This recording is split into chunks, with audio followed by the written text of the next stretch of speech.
कहानियां अंधेरे में ही कही जाती हैं। सोचिए, अगर वो एक गलती जिसे भुलाने की कोशिश की वो दरवाजे पर आ जाए। भैरवपुर। दिन में एक आम सा गांव, पर रात में एक जागता हुआ डरावना सपना। हर रात ठीक 3:17 पर एक दस्तक, बस एक। गांव का एक ही नियम था, दरवाजा खुला तो उस घर के लिए सुबह नहीं होगी। लेकिन राघव, जो गांव में नया था, इन सब पर हंसता था। वो सिर्फ तर्क को मानता था। उसने कहा, भूत प्रेत सिर्फ डर में जिंदा रहते हैं। ये उसकी सबसे बड़ी भूल थी।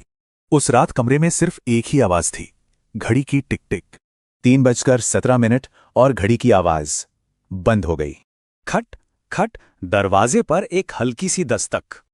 उसने पीपहोल से देखा, बाहर कोई नहीं था, शायद बस उसका वहम था। लेकिन फिर एक आवाज आई, ठीक उसके कान के पास से। एक जानी पहचानी थकी हुई आवाज, राघव, दरवाजा खोल दो। ये आवाज उसकी मां की थी, जिनकी मौत 12 साल पहले हो चुकी थी। तो फिर दरवाजे के उस पार कौन था? उसने दोबारा देखा, दरवाजे पर उसकी मां खड़ी थी, पर उसकी आंखें पूरी तरह से काली थीं और उसके पैर हवा में थे। तभी उसे गांव वालों की बात याद आई, वो तुम्हारी सबसे बड़ी कमजोरी बनकर आती है। और अचानक वो आवाज बदल गई।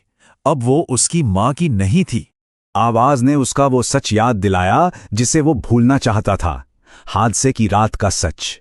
बस एक चीख और दरवाजा अंदर से खुला। सुबह घर में सिर्फ राघव की लाश थी। दीवार पर खून से लिखा था, 3:17 पर सच दस्तक देता है। लेकिन कहानी खत्म नहीं हुई। उसी रात एक दूसरे घर में घड़ी में 3:17 बजे और फिर एक हल्की सी दस्तक सुनाई दी। कौन सा सच है जो दरवाजे पर दस्तक देने का इंतजार कर रहा है?